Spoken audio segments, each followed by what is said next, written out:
어, 재정학교를 이제 9기를 배출했잖아요. 그러다 보니까 많은 간증들이 있어요. 이 간증들이 이제 학생들이 이렇게 톡방에 서로 이렇게 나누고 이러는데, 그게 간증들은 이제 실질적인 사실인가 이런 걸 검증도 하고 이제 이럽니다. 그 간증 중에 오늘 한 간증은 어떠냐면은, 한 1년 반 정도 지났는데, 그 1년 반 전에 들어온 자매 하나가 힘들었어요, 굉장히. 그래서 빚이 그때 11억인가 12억 정도 빚을 지고 소망이 끊어졌죠. 그 남편이 70살인가 이렇고, 자매가 63세인가 4세, 이런 상황에서 소망이 끊어진 거예요. 그래서 제가 아니라고, 충분히 할 수 있다고 그랬죠. 그리고 이제 재정 원칙대로 1년 반 정도인가, 예, 철저하게 사는 모습들을 옆에서 봤죠. 예, 그러면서 아주 기대가 되면서 제 안에 걱정도 반이 되는 거예요. 기대는 하나님에 대한 기대, 걱정은 이 인간적인 걱정이 똑같이 되는 거죠. 왜냐하면 남편이 벌써 칠순이 넘어버리고, 그다음 자매가 벌써 60이 훨씬 넘어버리니까 그게 걱정이 됐던 거예요, 나 안에. 아이고, 저 11억이라는 빚을 어찌할꼬 과연. 그리고 그렇다고 재산이 있는 것도 아니고, 그걸 이제 재정 원칙적으로 한번 해서 돌파하겠다고 들어온 거예요. 근데 젊은 아이 같으면은 그래 소망이 있다 막 이러 한번 해보겠는데, 이 남편을 다 보고 나니까 막 내 마음 안에 자신이 없는 거죠. 70도 넘었으니까. 그리고 이 남편이 이제 이 어, 재정 간사까지 하시는 거예요. 그러면서 막 열심히 재정 원칙대로 하는데 직업은 없어요. 예, 남편은 직업이 없고 뭐 열심히 부인이 하시는 일을 같이 이렇게 도와하는데, 그 부인도 그 특별한 어떤 직업이 아니라 이 부동산 중개업인가 이제 이걸 조그만하게 이제 이렇게 하시고 이러는 분인데, 다 걱정이 되는 거죠. 근데 오늘 간증이 들어온 거예요. 그 1년 반 동안 11억인가 12억 빚에서 다 갚고 6억인가 5억 남았다든가, 예, 그 사이에 이제 한 6억 정도를 빚을 갚은 거예요. 그러면서 하나님께서 얼마나 신실하게 이 최선의 일을 다하는 그 가운데 열매 맺게 해주셨는가, 이걸 이제 간증했는데, 제가 오늘 제 믿음 없음을 봤잖아요. 하나님은 나이의 제한을 안 두시더라고요. 네, 우리가 볼 때는 70 넘으면 짬의 소망이 좀 덜해 보이잖아요. 예, 하나님은 안 그러신 것 같아요. 그래서 최근에 이제 60, 70대 이 어른들이 이 재정 원칙을 대입하면서 일어나는 것들을 보면서 잡이 있는 사람들이요, 깜짝깜짝 놀랍니다. 그러면서 얼마나, 왜냐하면 70평생 동안 세상의 모든 것 다 대입해 봤거든요. 근데 안 되거든요. 결국은 망해버렸거든요. 결국은 빚이 10억, 20억 잔뜩 져버렸거든요. 더 이상 갈 데가 없거든요. 그래서 재정학교 입학해서 원칙을 배우고 아예 그냥 밑바닥부터 다시 시작하는 거예요. 그러면서 아주 빠른 속도로 주께서 회복시키고 돌파시켜가는 걸 보면서 요즘 크게 제가 또 배우고 있는 거죠. 또 배우고 있어요. 옛날에는 막 40대가 망해왔다 이러면 촥 소망 있다, 60대 70대가 아니고 40대니까 소망 안 있나 이랬는데, 요즘 그거 회개하고 있어요. 하나님은 85세부터 쓰시더라고요. 네, 예, 하나님은 모세를 80부터 쓰고 갈렙 85세 때 가장 놀랍게 쓰시고, 여러분 나이에 제한을 두지 않는 하나님이 가장 우리의 소망인 줄 믿습니다. 저는 믿음이 적을 때 저에게 가장 크게 영향을 준 메시지가 몇 개가 있습니다. 나는 과연 해낼 수 있을까? 이게 나의 질문이었습니다. 과연 과연 내 해낼 수 있을까? 해내고 싶었어요. 해내고 싶었습니다. 근데 이 질문이 계속 올라오는 거죠. 왜? 실패했기 때문에. 내가 늘 하려고 하다가 실패했고, 하려고 하다가 좌절했고, 이런 경험들이 나의 실패감, 나의 실수, 나를 정죄감 가운데 나를 묶어 놨었어요. 그러니까 하고는 싶은데 해낼 수 있을까라는 어떤 두려움이 한 안에 있는 거죠. 저렇게 정말 성부로서 내 살아낼 수 있을까? 정말로 하나님의 재물을 움직이는 사람으로서 풍성한 열매를 맺고 사는 거, 이건 열매 맺는 삶이거든요. 여러분, 하나님께서 가난한 자한테 주는 삶에 하나님께서 어떤 삶을 산다고 했겠어요? 병을 고쳐주겠다, 내가 너를 이 세상에서 복받게 해주겠다, 재앙에서 건져주겠다. 네가 날 부를 때 내가 응답하겠다. 내가 항상 너 삶에 열매 있는 삶으로 이끌어 가겠다. 이게 하나님이 심는 자에게 약속한 약속이란 말이에요. 근데 하나님이 이렇게 약속했음에도 불구하고 끊임없이 올라오는 질문이 과연 나는 해낼 수 있을까? 이것이 나를 괴롭혔던 질문 중에 하나입니다. 그런데 제가 홍승근 목사님의 메시지를 어느 날 딱 들으면서 내가 못 해내는 것이 기적이구나. 여기에 대해서 제가 깊은 계시가 왔어요. 오늘 그걸 여러분하고 한 20분간 나누고 싶습니다. 하나님의 말씀은 요한복음입니다.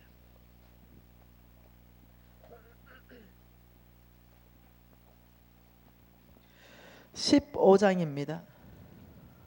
여러분 많이 아시는 말씀입니다. 15장 1절 한 절 읽겠습니다. 나는 참 포도나무여 내 아버지는 농부라. 자, 1절에서 이렇게 말합니다. 우리 예수님 말입니다.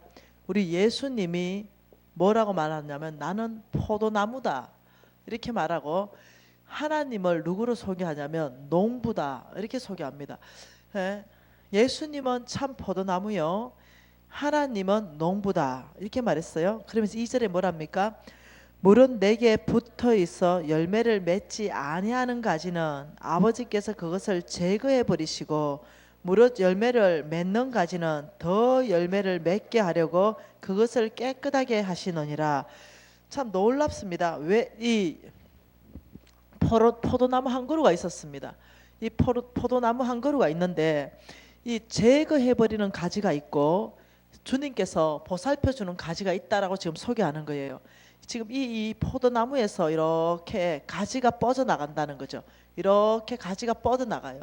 예, 이렇게 가지가 뻗어 나가는데 놀랍게도 이 포도나무 자체를 여기가 예수님은 포도나무다 이렇게 말하고, 요거 가지 요거는 나 너희들은 가지다 이렇게 얘기해요. 그런데 여기에 열매를 주렁주렁 맺는 가지는 아버지께서 더 맺으려고 더 이렇게 돌봐주시는데, 열매를 맺지 않은 이 가지는 잘라버린다 버려버린다 이렇게 말했어요. 놀라운 말씀이죠. 그러면서 왜 그런가? 자, 몇 절을 보냐면 8절을 봐보세요. 8절 읽어볼까요?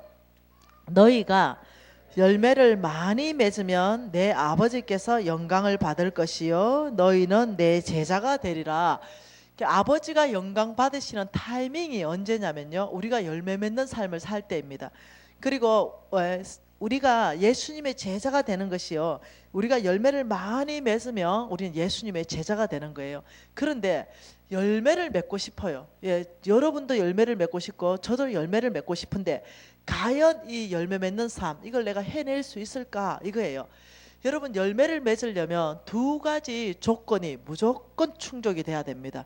그 첫 번째는요, 종자가 좋아야 돼요. 종자. 이 종자가 좋아야 열매를 많이 맺어요. 아무리 농사를 지을래도 종자, 나무 자체가 아주 형편이 없으면, 종자가 안 좋으면 좋은 열매를 못 맺습니다. 그 첫 번째가 종자가 좋아야 되고, 두 번째는 뭐냐면요, 아주 탁월한 농부가 좋아야 됩니다. 실력이 있어야 돼요. 이 두 가지 조건이 돼야만이 열매를 많이 맺는데, 오늘 1절 말씀에 보니까 놀라운 말씀을 합니다. 이 종자, 나무가 누구라고 말합니까?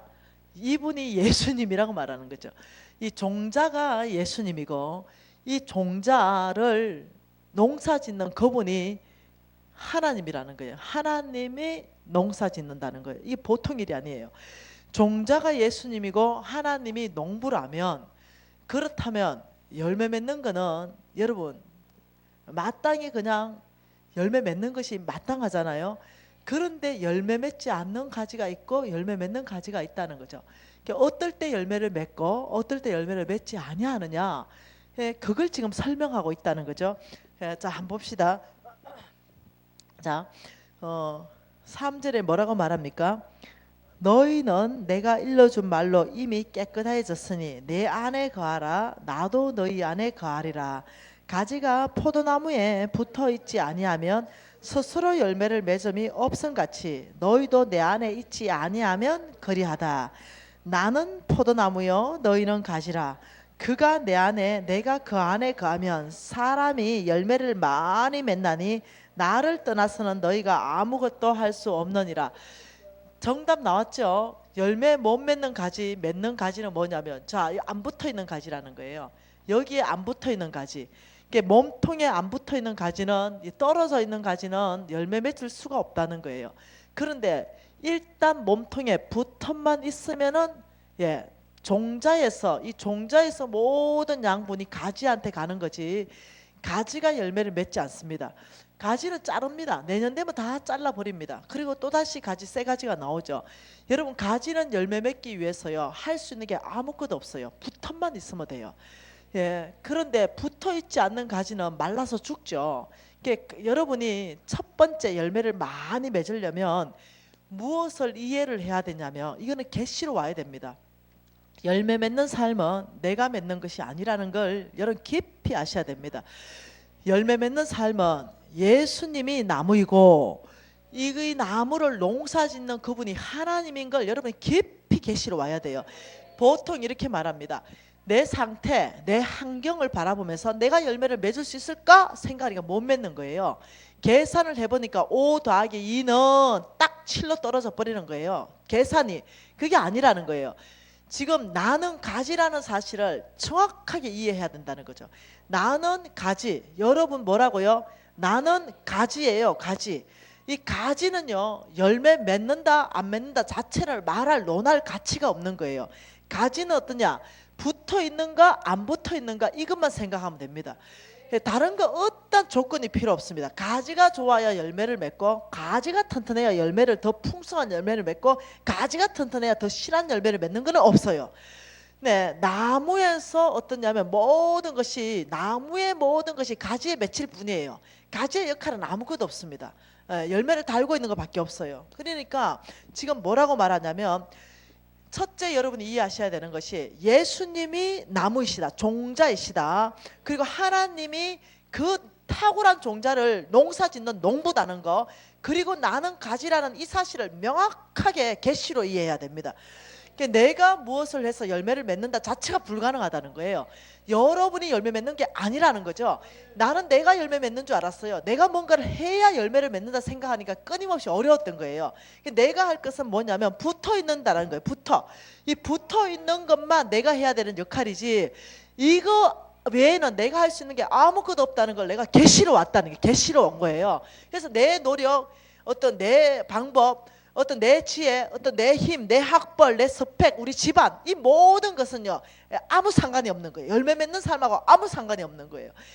내 열매 맺는 삶은 종자인 예수님에게 내가 붙어 있는가 떨어져 있는가 이것만 끊임없이 점검하면 열매는 자동적으로 맺는 거예요. 그래서 뭐라고 말하냐면 4절에 내 안에 거하라 나도 너희 안에 거하리라. 이게 붙어 있어라 이 말입니다. 붙어 있어라. 너희들이 붙어 있다면 열매를 맺을 것이요, 너희가 떨어져 있다면 열매를 맺을 수가 없다. 왜? 공급되지 않으니까. 떨어져 있는데 어떻게 공급이 되겠어요? 너희들이 떨어졌다, 여기가 떨어져 있다면 공급되지 않기 때문에 열매를 아무리 맺고 싶어도 맺을 수가 없다. 붙어 있다면 너희들에게는 큰 열매를 내가 줄 것이다. 너희가 내 안에 내가 너 안에 거한다. 도대체 이 뜻이 뭘까요? 어떻게 하면 붙어 있는 거고, 어떻게 하면 내가 너 안에 거하고 내가 서로 안에 거하는 거냐? 여러분 한번 보십시다. 16절 한번 읽어보세요. 16절 너희가 나를 택한 것이 아니요 내가 너희를 택하여 세웠나니 이는 너희로 가서 열매를 맺게 하고 또 너희 열매가 항상 있게 하여 내 이름으로 아버지께 무엇을 구하든지 다 받게 하려 하심이라. 이것이 아버지의 계획입니다. 여러분이 아버지를 택하는 것이 아니고요, 아버지께서 여러분을 아브라함의 씨로 부르신 거예요. 아버지께서 여러분을 택하셔서 세워서 무엇을 하고 싶냐면 많은 열매를 맺기 위해서 여러분을 부르신 거예요. 그런데 이것이 뭐냐? 항상, 그 열매가 뭐라고요? 항상 있게 하여 내 아버지 이름으로 무엇을 구하든지 다 받게 하려 함이라. 주 예수 이름을 구하라 그리하면 주시리라. 여러분 이게 굉장히 중요하다는 거죠. 주 예수 이름으로 구하라 그리하면 주시리라. 너희들이 고린도 후서 9장 8절 모든 일에 모든 것이 넉넉하여 모든 착한 일에 넘치게 하기 위해서 하나님이 모든 은혜를 너희에게 부을 것이다. 다 똑같은 말이에요. 이 말씀들이 다 똑같은 말씀이에요. 오늘 지금 이 말씀은 너희가 예수 이름으로 무엇이든지 아버지께 구하면 다 받게 하기 위해서 내가 너희들을 불렀다. 너희들이 해야 되는 것은 오직 하나, 뭐 붙어있기만 하면 된다. 붙어있기만 하면 된다는 거예요. 그래서 여러분, 이 붙어있는다는 것이 도대체 뭐냐는 거죠. 뭐가 붙어있는 거냐. 여러분이 할 일이 아니에요. 여러분은 붙어있으면 돼요. 이 가지는 역할 자체가 내가 붙어있는가, 내가 떨어져 있는가, 이걸 끊임없이 점검하면 돼요. 그래서 다시 한번 가보십시다. 자, 6절에 한번 읽어볼게요. 사람이 내 안에 거하지 아니하면 가지처럼 밖에 버려져 마르나니 사람들이 그것을 모아다가 불에 던져 사르니라. 여러분이 열매 맺지 않은 가지는요, 하나님에게도 사람에게도 별로 쓸모가 없다는 거예요. 그래서 밟힌다는 거죠. 소금이 맛을 잃으면 밟힌다. 다 똑같은 말이에요. 그러니 너희들이 내 안에 거하지 않으면 말라버린 가지처럼 열매 없는 가지기 때문에 필요 없기 때문에 가지치기 한다는 거죠. 사람들도 그 사람을 필요가 없어요. 하나님에게도 그 사람은 쓰시기에 아주 힘들어요. 그러니 하나님이 7절부터 설명하고 있습니다. 뭐라고요? 너희가 내 안에 거하고 내 말이 너희 안에 거하면 무엇이든지 원하는 대로 거두라 구하라 그리하면 이루리라. 여러분, 우리가 원하는 거 구하면 모든 것이 몽땅 다 이루어질 줄 믿습니까? 놀랍게도 성경에 이렇게 말합니다. 믿느냐 그대로 될 것이다. 믿느냐 너는 그 회복될 것이다. 믿으면 귀신이 떠나갈 것이다. 믿으면 그 백부장의 하인이 나을 것이다. 믿냐 7번 더 갔다 오면 너의 문둥병 깨끗해질 것이다. 모든 것이 뭐냐면 믿음하고 관계가 되는데 지금 뭐라고 말하냐면 너희가 내 안에 거하고 내 말이 너희 안에 거하면 무엇이든지 원하는 대로 구하라 그리하면 이루리라. 네 안에 거하고 내 안에 거한다. 이것이 붙어있는 거라는 얘기예요. 그러면 도대체 이 말이 뭔 말이냐. 그 8절에 읽어보면 뭐랍니까? 너희가 열매를 많이 맺으면 내 아버지께서 영광을 받을 것이요 너희는 내 제자가 되리라. 그러면서 7절에 대한 답이 9절이죠. 아버지께서 나를 사랑한 것 같이 나도 너희를 사랑하였으니 나의 사랑 안에 거하라. 할렐루야. 나의 사랑 안에 거하라. 이렇게 예수님이 아버지의 사랑 안에 거한 것처럼 너희도 나의 사랑 안에 거하는 그 자체가 붙어있는 거다. 지금 이래 말해요. 그러면서 사랑 안에 거하라 막연하잖아요. 사랑 안에 거하는 게 뭡니까? 그러면 그것이 10절이에요. 같이 읽어볼까요? 내가 아버지의 계명을 지켜 그의 사랑 안에 거한 것 같이 너희도 내 계명을 지켜 내 사랑 안에 거하는 것이다. 여러분, 굉장히 중요한 말씀이에요. 우리는 어떠냐면 계명을 굉장히 쉽게 생각해요. 안 지켜도 되는 걸로 생각해요. 이 계명이라는 것은 말씀에 대한 믿음으로 사는 순종을 말하는 거예요. 이것을 굉장히 안 한다는 거죠. 행동하는 믿음은 없다는 거죠. 그냥 어떠냐면 예수 믿고 구원받고 세상 사람처럼 똑같은 사고관, 똑같은 패러다임으로 그냥 살아버리는 거죠. 이러면서 하나님이 뭐라냐면 그게 아니다. 내가 아버지의 계명을 지켜서 아버지의 사랑 안에 거했다. 그게 붙어 있었다는 거예요. 그게 붙어 있었다. 무슨 말 이해돼요? 여기 떨어져 있다 이 말이요. 예수님의 말씀하고 별개의 삶을 산다는 거예요. 그래서 너희들이 나의 계명, 나의 말씀을 지켜서 나의 사랑 안에 거하는 거라는 거죠. 지금 재정에 대한 모든 그 풍성한 말씀을 다 해드렸습니다. 그러면 그 말씀대로 적용하고 그 말씀대로 살아내면 어떤 일이 발생하냐면 너희들이 무엇이든지 원하는 대로 구하라 그러면 그대로 주시리라. 간정 있는 삶을 주시리라. 열매 맺는 삶을 주시리라. 여러분 거한다는 말은 그냥 영적인 활동, 성경 많이 읽고 기도 많이 하고 전도 많이 하고 그런데 믿음에 대해서 삶은 안 하도 안 살고 이게 아니라는 거예요. 하나님의 말씀대로 예수님이 사셔서 아버지 안에 사랑 안에 거한 것처럼 너희들은 내 말대로 너희들이 행함으로 순종함으로 내 사랑 안에 거하는 거다. 이렇게 말한다는 거죠. 이게 굉장한 얘기라는 거예요. 그러면서 너희들이 내 계명을 아는 이 12절에 내 계명은 곧 내가 너희를 사랑한 것 같이 너희도 서로 사랑하라. 이게 굉장한 일이라는 거죠. 이 서로 사랑하라 이 말이요, 여러분 감정을 얘기하는 게 아니에요. 이 사랑은 책임이 따라가는 걸 얘기합니다. 내가 아버지가 이 땅에서 나를 보내신 그 목적어, 그 계명을 지킨 것이 사랑이라는 거죠. 온 인류를 구원하기 위해서. 그러면서 예수님 가시면서요, 마태복음 말씀으로 마지막 28장 말씀으로 지상 대명령을 했습니다. 너희는 내 이름으로 가서 세례를 주고 온 땅으로 다 제자를 삼아라 그랬어요. 우리에게 명령하셨습니다. 예수님의 사랑 안에 서로 사랑하다 이 말이요, 예수님의 말씀대로 사랑하라는 거예요. 그냥 감정적인 사랑을 얘기하는 게 아니에요. 예수님을 사랑한다 이 말, 너 서로 사랑하라 이러면 예수님이 말씀하신 것처럼 예수가 사랑하는 사랑으로, 만약 남자 형제라면 자매를 바라볼 때 정말 자매로 어떤 조금이라도 거룩치 못한 생각들을 제거하면서 바라보는, 이것도 포함된 사랑이에요. 정말 순결한 사랑을 얘기합니다. 순결한 사랑을 얘기하지만 여기에서 또 사랑은 뭐냐면요, 우리 예수님께서 목숨까지 주는 사랑으로 뭐냐면 온 인류를 구원하셨어요. 우리 예수님이 끊임없이 말하는 것이 너희들이 풍성케 하는 이유는 모든 것이 넉넉하여 모든 착한 일에 넘치게 해서 잃어버린 영혼이 주께로 돌아오는 그 사랑이 가장 큰 사랑이에요. 가장 큰 사랑이 목숨 주는 사랑, 대가 지불을 한 그 이유가 뭐냐면 잃어버린 영혼 때문에 그래요. 그래서 이 잃어버린 영혼이 주께로 돌아오는 거, 이것이 가장 큰 사랑이라는 걸 여러분 이해를 하셔야 돼요. 그래서 여러분이 하나님 예수의 사랑 안에 거한다 이 말은, 여러분의 재물을 투자하든지, 여러분의 또 재물이 없는 사람은 여러분의 시간을 투자하든지, 여러분 아시죠? 예, 내가 너를 축복하리라. 여기에 내가 너를 축복하리라 성부, 그리고 온 땅을 축복하리라. 이 축복에서는요, 우리가 건강의 축복도 있어요. 시간의 축복도 있습니다. 놀랍게도 이거는 온 땅으로 흘러가야 돼요. 재물 축복도 있죠. 근데 여기서 끝내버린 사람이 있어요. 끝내버립니다. 끝내버리죠. 하나님께서 내가 너를 시간을 줬고 건강도 줬고 재물을 줬는데 나 하나 잘 먹고 잘 사는 게 여기서 목표인 거죠. 이걸 뭐라고 말하냐면 기복신앙이라 말해요. 이것을 번영신학이라고 말합니다. 이것을 인본주의라고 말합니다. 내 하나에서 끝내는 거예요. 이건 성경에 없는 거예요. 내가 너를 축복하리라, 이것은요 무엇이든지 온 땅으로 흘러가야지. 여기서 끝내버리면 안 돼요. 여기서 끝내버리면 여러분 기복신앙자가 된다니까요.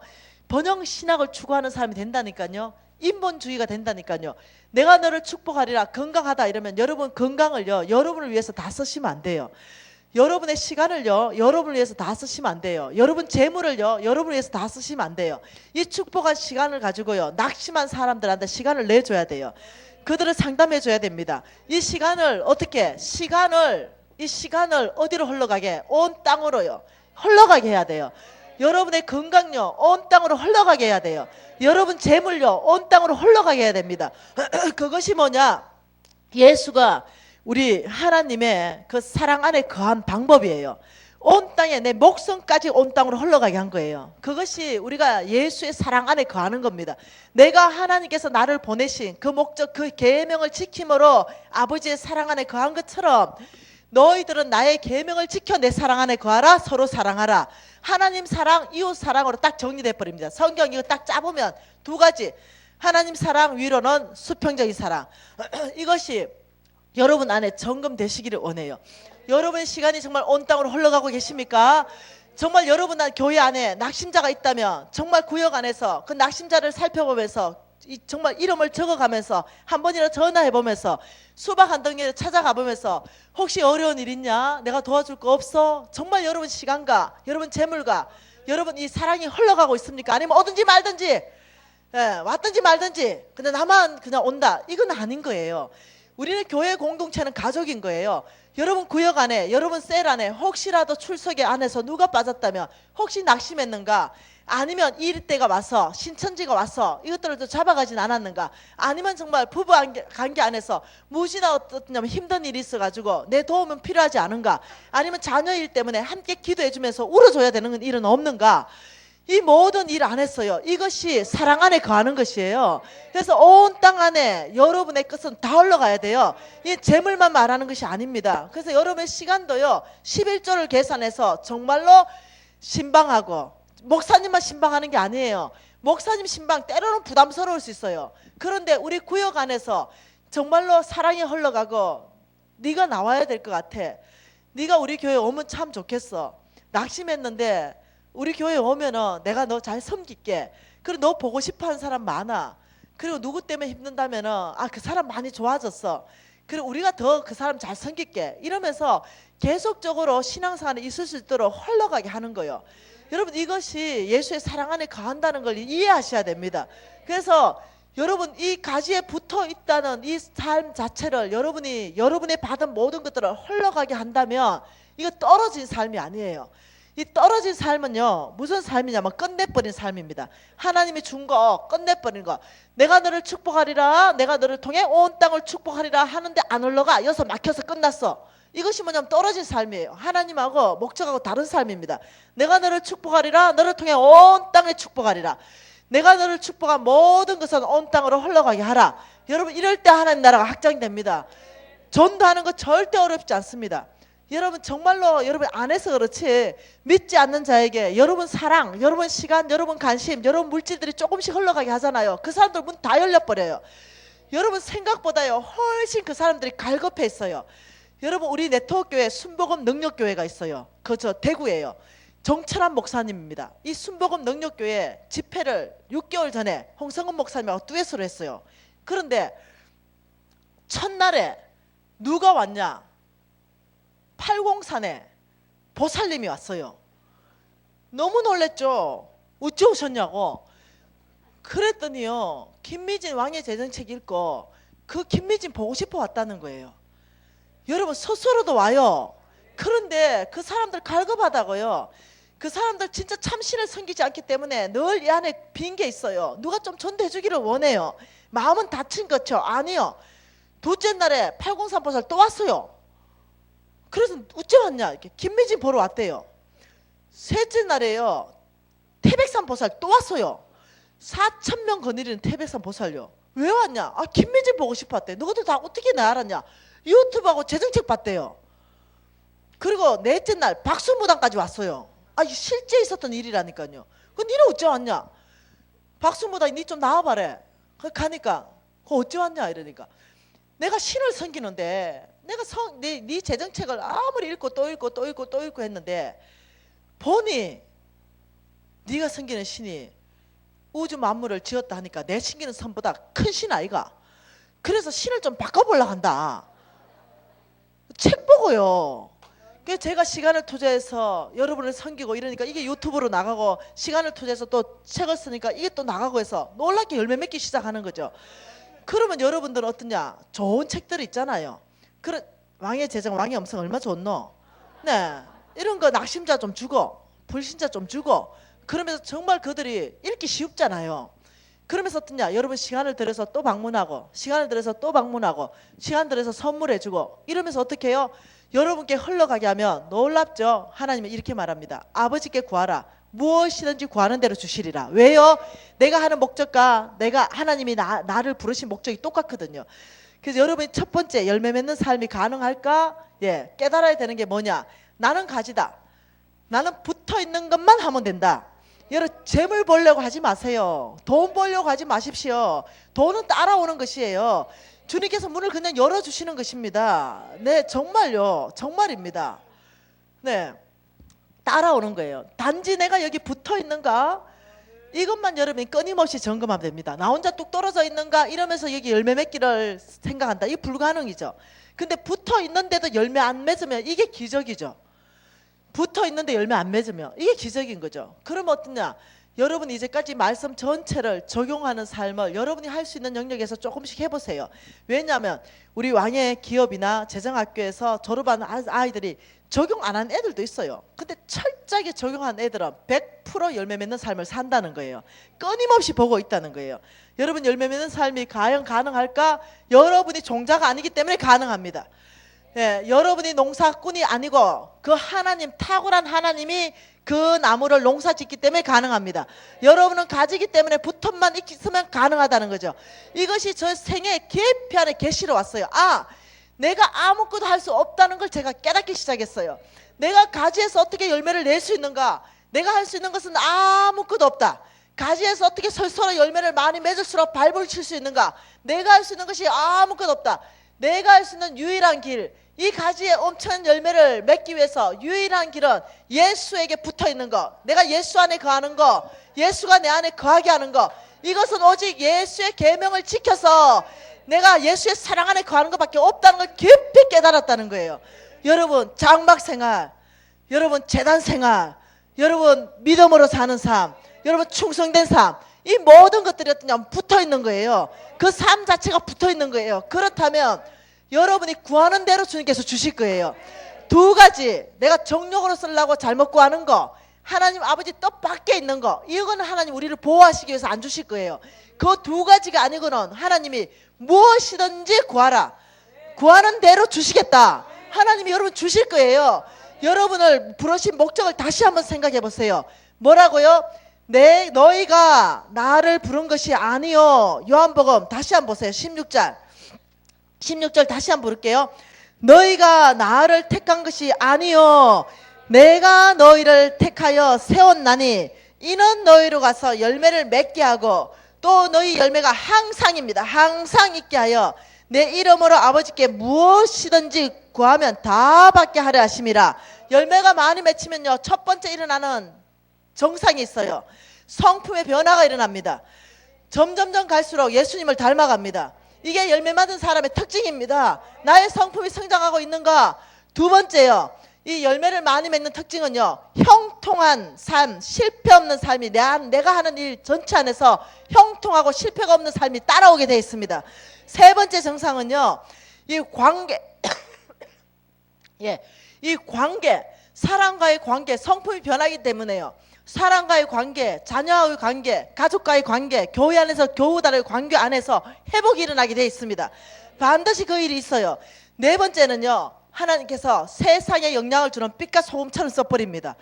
이 네 가지가 열매 맺는 사람에게 드러나는 정상이에요. 첫 번째, 성품의 변화가 일어난다. 갈수록 예수님을 닮아간다.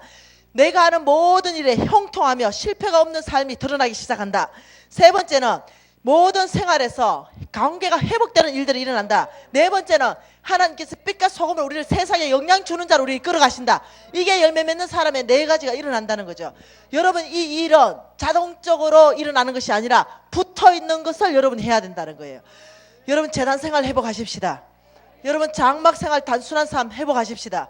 정말 다시 한번 믿음으로 사는 삶 회복하십시다. 정말 충성, 두 주일 섬기지 않으면서 작은 일에 남의 것에 맡겨진 일에 최선을 다해서 충성함으로 하나님을 섬기기 시작하십시다. 결코 어려운 것이 아니에요. 그렇다면 여러분 삶 안에는 이 네 가지가 일어나서 하나님이 여러분을 쓰실 것이에요. 내가 너희를 불렀다는 거예요. 왜? 열매를 맺게 하고 많이 맺게 하기 위해서 불러셨다는 거죠. 하나님의 목적은 열매를 맺게 하고 많이 맺게 하기 위해서 불렀기 때문에 자동적으로 너가 붙어만 있으면 나는 열매를 많이 맺게 할 것이다. 예수가 너희들에게 열매를 많이 줄 것이다. 그 농부 하나님께서 풍성하고 좋은 열매를 많이 줄 것이다. 여러분 붙어있기만 하면 된다는 거예요. 결코 어렵지 않습니다. 열매 맺는 삶 가능한가? 예수님 때문에 가능합니다. 그 농부 하나님 때문에 가능합니다. 내가 하는 것이 아무것도 없기 때문에 가능한 것이에요. 그래서 여러분은 그냥 말씀대로 순종하는 삶만 살기 시작만 하면 여러분 가지 안에 그 풍성한 열매를 다 알아보기 시작할 거예요. 사람들이 여러분이 얼마나 많은 열매를 맺고 사는지를 여러분을 알아보기 시작하는 거예요. 그래서 여러분 지금 오늘 이 순간부터는 끊임없이 점검하는 거, 내가 예수님의 나무에 붙어 있는가, 이 종자에 붙어 있는가, 내가 주로부터 받은 모든 풍성한 것들을 나한테 다 써버리는가? 그게 아니다. 앞으로는 교회를 세우는데, 아니면 가정을 세우는데, 정말 낙심자를 세우는데, 정말 불신자를 세우는데 시간을 내가 30분이라도 드려야 되겠다. 아니면 10분이라도 드려야 되겠다.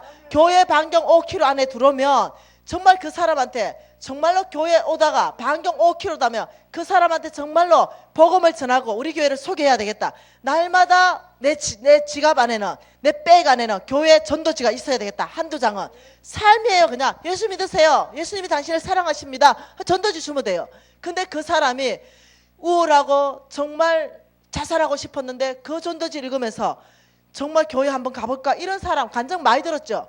그냥 전해준 것이 그 사람의 생명을 건지는 거, 그런 일들이 있는 거예요. 날마다 그 삶 자체가 뭐냐면 붙어있는 삶이에요.